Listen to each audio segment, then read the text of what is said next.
Hello everyone, welcome back to my channel. তো আজকে আমি পুজো করতে করতে দেখলাম যে শাকটা প্রচণ্ড নোংরা হয়েছে। তো চলো এটা পরিষ্কার করা যাক। তো তার জন্য আমি নিয়েছি প্রথমে গরম জল, একটা শ্যাম্পু আর একটা কোলগেট। তো একটা জায়গা নিতে হবে, তাতে প্রথমে গরম জলটা ভালোভাবে ঢেলে নিলাম, তাতে দিয়ে দিলাম কোলগেট আর শ্যাম্পু পুরোটা। তো পুরোটা দেওয়ার পর এটা ভালোভাবে মিক্স করে নিলাম। এর সাথে একটু ভিনিগার দিলেও ভালো হতো, কিন্তু আমার কাছে ভিনিগার ছিল না, সেই জন্য আমি দিতে পারিনি।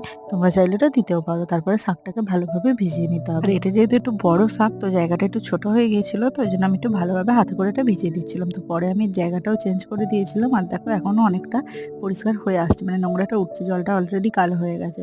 আর এরপরে আমি এতে একটু লেবুর রস দিয়েছিলাম, কারণ মা বললো যে ভিনিগারের বদলে লেবুর রসটা দিলেও ভালো হবে। তো এই যে লেবুর রসটা দিয়েছিলাম, সেই খোলাটা দিয়ে এটাকে ভালোভাবে ঘষে নিলাম, আর তার সাথে আর একটু মাজন দিয়েছিলাম, দিয়ে এটা ভালোভাবে পরিষ্কার করে নিলাম। তো তারপরে তোমাদের দেখাচ্ছি যে রেজাল্টটা কেমন হলো। সো দেখো এটা কতটা পরিষ্কার হয়েছে। তো এই শাকটা একটু লালচে টাইপের, তো সেই জন্য একদম ফেস সাদা হয়নি, কিন্তু অনেকটাই ভালো পরিষ্কার হয়েছে।